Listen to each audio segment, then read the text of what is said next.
Let's talk about it. Let's go deep. We all have something to share. No share with Dr. Dave. Hello and welcome to the Now Share with Dr. Dave podcast. I am Dr. Dave Cornelius, your host. We are continuing the series, Resiliently You, to discover what makes people resilient to build high-performing organizations and sense belonging and healing. We're streaming from the Agile for Humanity January 2023 virtual meetup. The topic today is creating your 2023 visioning journey map. I invite you to visit the Agile for Humanity website to experience creating your 2023 visioning journey map. That's www.agileforhumanity.org. Okay, awesome. So, what we're going to kick off today is we're going to kick off by just doing a check-in. This comes from, and I don't know why I'm spacing on this, but core protocols. This is one of the core protocols called check-in, check-out.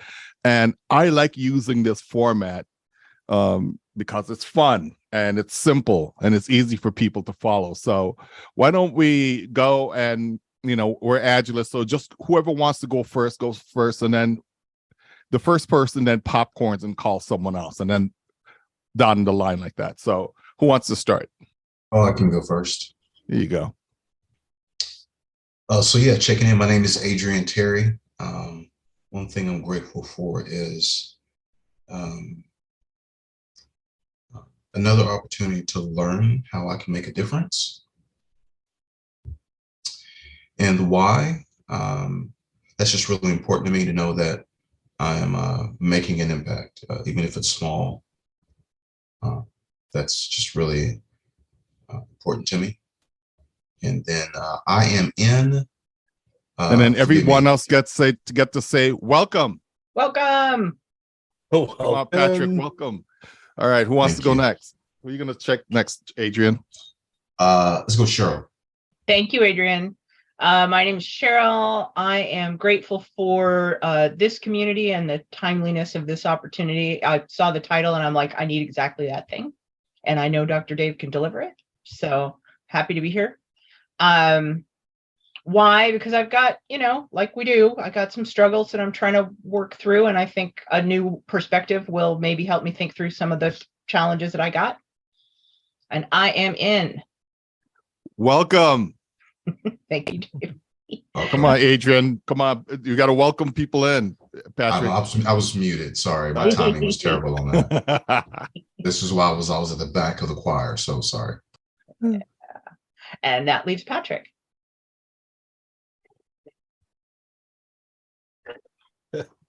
Okay, I'm Patrick Taiwo. Just glad to, I guess, mingle again with brilliant minds. I'm always, I guess, stalking Dr. Dave anyway, so he can't get rid of me. But other than that, it's a new year. I'm trying to just keep learning and keep sharing and keep meeting great people. And I guess that's it. Dr. Dave, I guess I send it to you. Although but you got to let us know are you in? I'm in. I checked in. Welcome. Thank you. Hey, this is Dr. Dave. And one thing I'm grateful for is Martin Luther King. I'm grateful for all of the speeches, for all of the recordings that's been left behind and you say, well, why? Why do I care about that? Well, because it gives me an opportunity to learn from a great leader. And that's important to me. And I am all in. Welcome. Thank you. So I'm going to try something today. I wrote a spoken word called Resiliently You, and I'm going to try to recite it. And this is the very first time I've done this particular spoken word. And so, if you just bear with me for this second, just allow me to read this. So resiliently you, I am awakened by the morning dew, drip, drop, dripping on my rooftop. I arise to a new day with opportunities new. The rooster sings a melody that is my alarm clock. Ticking, tick, tock. Cock-a-doodle-doo. Gotta make a move. Got up and smiled with the morning sun. The sun smiled back. It is my time to meditate, take a walk or run. Si puedo. Yes, I can. Self-care energizes mind, body, and spirit. I pondered, if I don't care for myself, who will? If I don't cheer for my mindfulness, who will? If I don't dare to risk and lift my stature, who will? If you thrive in the night hours and not in the early hours of the day, it is okay. No two humans are exactly alike. You are wonderfully made and uniquely set apart with unique gifts that are based on your own uniqueness. There will be times of struggles. There will be moments to juggle this, that, and the other, and even bubbles. But the weight of troubles cannot hold blessings. With hands wide open, be ready to receive wise lessons. A rising tide lifts all boats. Lift up your brothers and sisters so we are all elevated. Go toward goodness. Share with kindness so we're all arrive at greatness. When we walk through the valley filled with shadows and death, we're not afraid. The great I am is our friend and comforts us with clarity of vision of what's next to come. The blind spots do not make me feel numb. I have lived through COVID and I'm still here, through oppression and microaggressions, and I've thrived without fear. You can't hold a blessed man, woman, they down. There are more gifts to come and go around. So I'm asking everyone to get off your mic. I want to hear you, and I want you to recite this with me. Come on, Adrian, Cheryl, I want to hear you to recite this with the. So let's say this together. I am valuable. I am valuable. I am resilient. I am I am resilient. Resilient. I sense belonging. I sense belonging. I am working on healing. I am I am working on healing. I will praise the resiliently you in me and the resiliently me in you. I will I will praise the resiliently you in me and the resiliently me in you. Ubuntu, I see you. Ubuntu, I see you.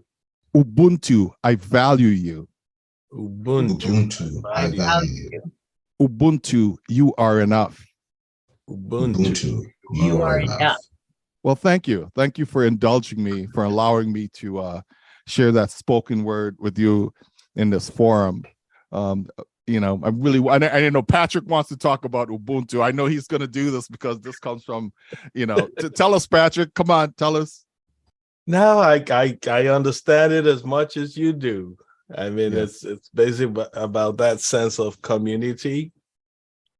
And it's a very powerful concept if you embrace it, because it hits all the aspects of humanity. It basically speaks to your inner self that says, if I love my fellow man and treat him with respect, I will get the same back and we will all be okay. Yes. And I think it's one of the things that's beginning to disappear, especially in our society today. I mean, the last few years have been scary, and it's getting worse. And that's what's making it much more scarier.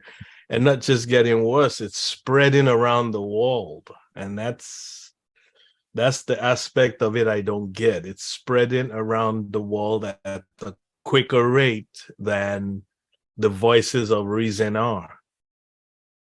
So where do we end up is the big question. How does it all end? Well, let's start with Ubuntu, right? And if we continue to encourage that, then the collective will figure out where the end is or what the when looks like for us. Right. So good. Hey, I want to celebrate, you know, MLK, and so one of the things that I did today is looking at belonging and healing, but I wanted to look at belonging and healing from Dr. King's vision, right? And so one of the things that I found that was super powerful, and some of the things that he wrote, and he started, so when the architects of our republic wrote the magnificent words of the Constitution and the Declaration of Independence, they were signing a promissory note to which every American was to fall heir, right? We're supposed to inherit this. And he's talking about, this is a promissory note for all men, women, and others, right? Will be guaranteed the unalienable rights of life, liberty, and the pursuit of happiness. So when he was talking about, this is a sense of belonging, right, that he is talking about. And so I wanted to share that even when we're working in a business setting, right, we could have belonging there, right? So we all just continue to being heirs of belonging and take this with us into the workplace, into our community, with our friends, even with ourselves. Right. And so this is a really powerful statement when I looked at it from his context and a sense of belonging. But also I looked at it from a healing perspective. You know, what was MLK talking about when he was talking about healing? And one aspect that I talk about in my book is forgiveness. Forgiveness is hard work, right? It's really hard stuff to do, but it's really important that, and you know, that we learn to work on healing in our life, belonging and healing. I think these two elements are cornerstones even for DEI and for building great communities, right, of high-performing teams. So I'm just looking at his word. He says, forgiveness does not mean ignoring what has been done or putting a false label on an evil act or something bad. It means rather that the evil act no longer remains as a barrier to our relationship. Back to Ubuntu, Patrick, right? We're putting that stuff away, and we're saying that forgiveness is not an occasional act. It is a permanent attitude. So looking as we're walking into MLK Day and we're celebrating, you know, his birthday, his life, his legacy, you know, I wanted to bring healing and belonging from his lens, right? I mean, any thoughts that you guys have before we move forward? Commentary? Yeah, I just have just a quick thought. This word forgiveness is powerful stuff. It's deep, it's wide. There's so much to it. I love what you say here for the individual person. It means rather the evil act no longer remains a barrier to the relationship. So this is when you have been hurt, when you have been harmed. This is just me, my personal context, forgive me, but the attitude that I want to have and maintain regarding the other person that maybe has harmed me or done something wrong, right? So I can certainly release them so that I'm no longer emotionally impacted by what they did. But the whole forgiveness process, to me, it's designed to bring about reconciliation. And so to do that, you have to have both people actively involved. So if the other person is unwilling to be involved, this sentence here just tells me what I can do on my own and make sure that I can continue to heal and grow and that I'm no longer impacted by it. But that fuller process where we have to recognize what happened, what was the truth. Once the truth is made available to both of us, this is exactly what happened and this was the impact. Then maybe that second step is hopefully there's some repentance on the part of the person that created the harm. And then thirdly, maybe it's the reconciliation process can maybe be ushered in. Now, I didn't mean to bake a process over this whole page or anything, but in my mind, that's just how I'm thinking. The difference between what can I do from a forgiveness perspective when it's just me and I can't get the other participant to play in this process. And if the other person is willing to play, then yeah, let's engage and let's complete the process of reconciliation. But to me, that's the power of forgiveness. I love the two hearts here in the upper left, but that assumes that both parties want to play. And if the other party doesn't want to play, what can you do on your own? And so I love what you say here at the bottom. So thank you for that. Yeah. Thank you for sharing. That's really powerful in terms of how we bring belonging and healing into our lives.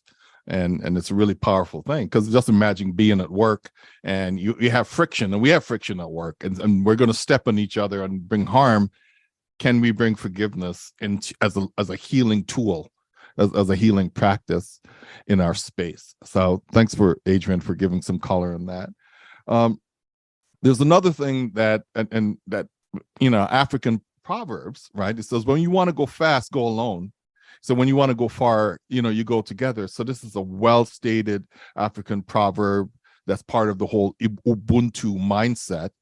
And so when I think about bringing belonging and healing, to me, Ubuntu has to be in the middle of it, right? It has to be a very important aspect of it. So Ubuntu elevates, right? It helps us to think that belonging belongs to everyone. So it's not just to the people who are impacted or traumatized, but it's also the people who are creating harm. They need to belong as part of the process of healing, so it can be sustained. And so the image that I've illustrated about what Ubuntu really is that I see you, right? I am because we are, and we value each other. And so simple imagery of what Ubuntu is, and if it's just a practice that we're going to apply with Ubuntu, right? So we can really fully experience belonging and healing, is that Ubuntu, right, is based on love. So we're saying that it's patience and kindness. That's what love is, right, in its definition. So you're valued. We're safety. So if we're building things, our relationship, trust, all of those things can be accelerated by using this principle. The whole aspect of partnership, right, where we can collaborate. And then, it's resilience, right? How can we deliver value in our mindset as we're using Ubuntu as a way to move forward to get belonging and healing?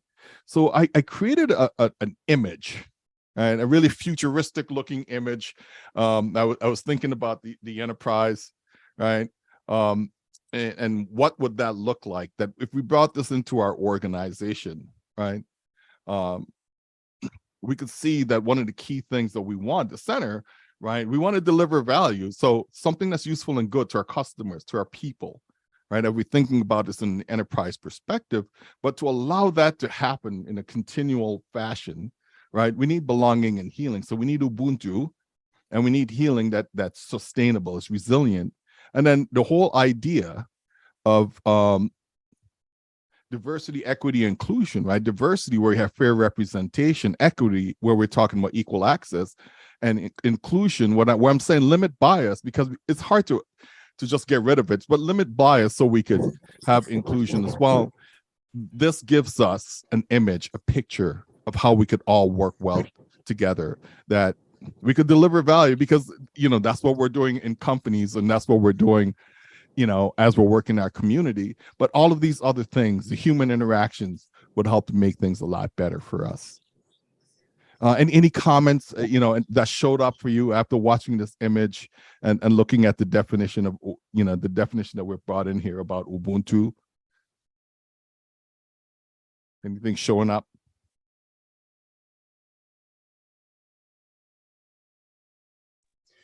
I really like the bottom image that you have there, deliver value. The different forms of leadership. One approach is when the leader and the team, the followers, rally around an objective, a goal, some strategic theme. And so in the context of delivering value, both the leader and the followers can certainly support driving value forward.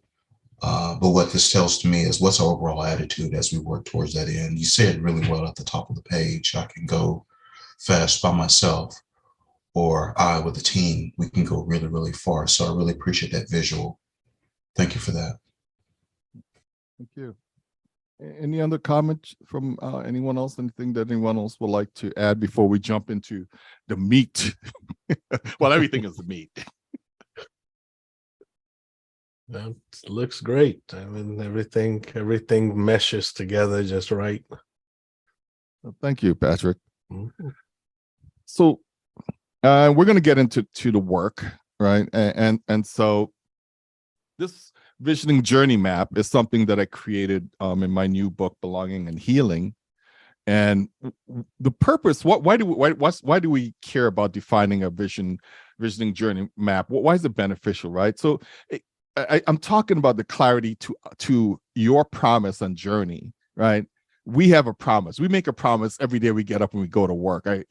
Promise to do great, promise to make money, promise to support ourselves, support our family. So that's part of the promise that you're making. And so what I'm trying to get us to do in this new habit, as opposed to like, here's my New Year's resolution, I'm saying, well, why can we be a bit more intentional and be a bit more structured in our approach? So I have 4 different steps that we have to go through to get there. And the first one is, let's think about clear is kind, right? This is a Brene, Brown topic. She talks about clear is kind, unclear is unkind, right? And so I'm using that metaphor such that we could use a simple practice called NLP, right? Neuro-linguistic programming, NLP, that we use in the coaching space. And so there are several steps that I'm asking you to think about, right? As you're trying to think about your barriers, some of your goals, your vision, occasionally come back here, right? In number 1, it says, let me think about how can we state the outcome in positive terms? Can we ensure the outcome is within our control, right? This is mindset as we're doing this work. Be as specific as possible. And number 4, have a sensory evidence approach. So how do we know we have reached our goal? Let's measure that, right? And then so number 5 is consider the context. If I wanted to end up on Mars next week, as a vision, contextually, how do I get there? Can I even get there? I don't know. At this point in time, do we have access to resources? So we're talking about money, or we're talking about other technologies as part of our thinking. And one of the key things that I like about this is that it talks about ensure that the outcome preserves existing benefits. So sometimes we have things that are working really well within our lives. We don't have to throw that out. The old term, don't throw the baby out with the bathwater. Right? That's what this is talking about, preserving those existing benefits, honor those things. Because sometimes even if we had to do a vision like this for our company, right? We don't want to throw away the things that are generating revenue, that's generating goodwill with our customers, generating, great relationship with our organization, because we have a new vision and we're doing a shift, right? So something to think about. Check the outcome is ecologically sound, which is number 8. So what's the effect on the wider system, right? And that wider system could be your home, your family, your community. It's something to think about. And then number 9 is define the first step. So it gives you 9 different points as you're thinking about your vision. When we get into this, you're thinking about the hurdles that you may run into, and finally, what are the goals and objectives that you have? So this is the very first part as a tool, right? And you see, it's not, I have a New Year's resolution. No, I need to think about what my vision is, and let's do it for a short period of time, like 3 months. Now, the other part of this that we're going through, and this, how do we really use this visioning journey map? All the imagery and the targets, right? The hurdles. So the very first thing, right? We want to visualize what this looks like, right? Can you imagine having this in your home, right? Or having this in your office? And so you want to start with the end in mind by creating a vision. So you're going to go to the very right part of the chart, and you're going to articulate a vision that you have. And then so I wrote in here, then we're going to go to month 3, and we're going to say, what is the hurdle that I may encounter? I'm coming from my vision back to the present moment. It's a little bit more challenging doing it this way, right? Thinking about, well, what's going to go wrong? What's going to be my impediment that I have to think about at this point in time? And then we go to month two, and said, well, what's my second hurdle, right? And you move on to month 1, and then you write your hurdle there as well. This should say first hurdle. Now, then when we are in the present, right? So we started in the past. We said, here's my vision. Starting in the future, I'm sorry. Here's my vision. In month 3, what's the hurdle? Month 2, hurdles. Month 1, hurdles. Now I'm in the present, and I'm going forward. And I said, where am I right now? Oh, geez, I can't get to Mars. Okay, cool. So what would I have to do as a goal in the first month to get to Mars? Then I go to the second month. What other goals do I have? And then I get to the third, and then I'm at the third goal. Month 3, right? I am at the third goal. Right. So you can see you start with the future in mind, come back to the present, and then you go from the present back to the future. It forces you to start thinking about challenges and getting those things out there, as opposed to, oh my God, I just ran into this and this was awful, right? As you're doing a plan. Now, so I'm just going to show you what that looked like. I know you're in the mirror board. So, you would start here, my vision. Then I would go to month 3 and I said, what are my hurdles? And then I'll come down to month 2 and I said, what are my hurdles? And then I go to month 1, what are my hurdles? And then you're going to come to my current self, where I am today. Then I'm going to go forward and say, what are my goals for month 1? What are my goals for month 2? What are my goals for month 3? Right? So it goes from the future to the present, from the present to the future. A little bit different thinking, and sometimes it's just hard for us to think this way. But you guys are going to have fun doing this, right?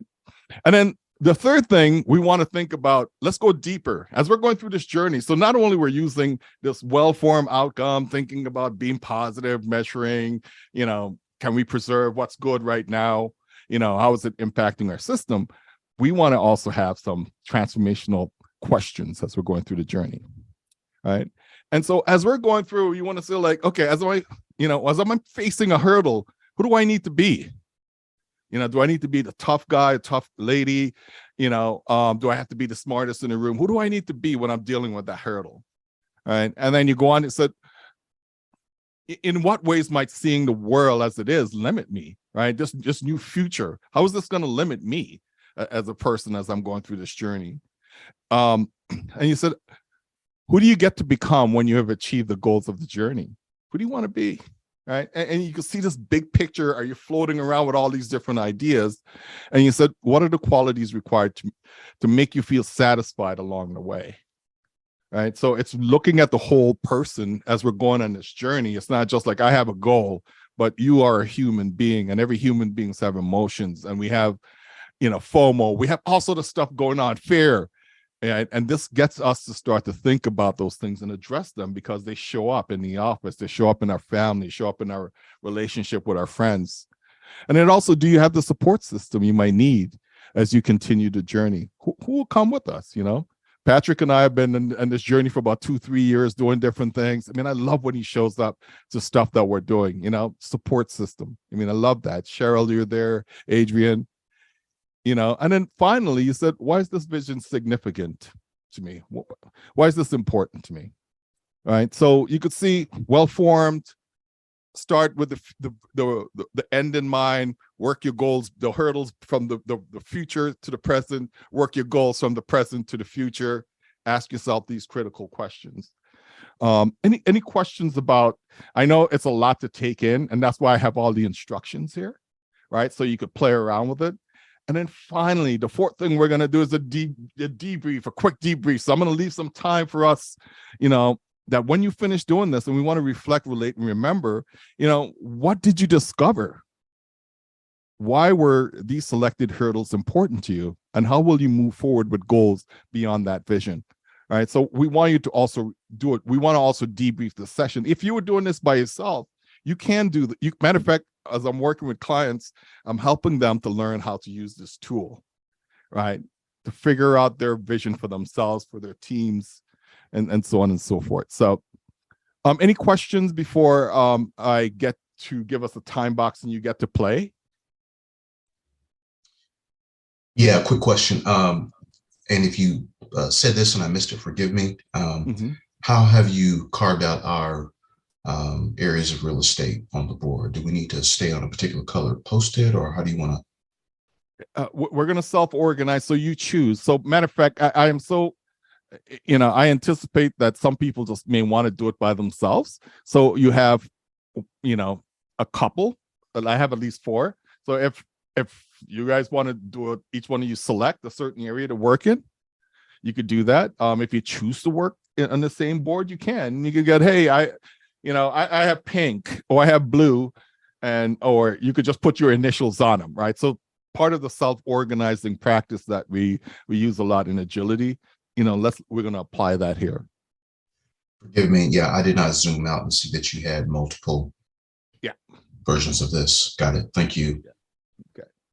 Any other questions before we set up a time to go through this? Because this, like I said, this is going to be really hands-on for you and for you to get this experience so you could use this in the future if you choose to. Hey, thank you for listening to the Knowledge Share with Dr. Dave podcast. I invite you to come back for more insights and perspectives that may help you with I invite you to come back for more insights and perspectives that may help you. Let's do this from the top. Thank you for listening to the Knowledge Share with Dr. Dave podcast. I invite you to come back for more insights and perspective that may help you with discovering resiliently you. I invite you to visit our website at www.agileforhumanity.org. That's agileforhumanity.org to experience creating your 2023 visioning journey map. Knowledge Share with Dr. Dave podcast is streamed on Spotify, Apple, Audible, and Google, and many other platforms. Thank you, Kiana Hendrickson, for dropping in music for this podcast. Copyright 2023 by Dr. Dave Cornelius and knowledgeshare.org. Thank you for listening, and stay tuned for our next episode of the Resiliently. Thank you for listening, and stay tuned for our next episode of the Resiliently You series as we continue to share our stories and experiences. Let's talk about it. Talk. Let's go deep. We all have something to share. No share without Dave.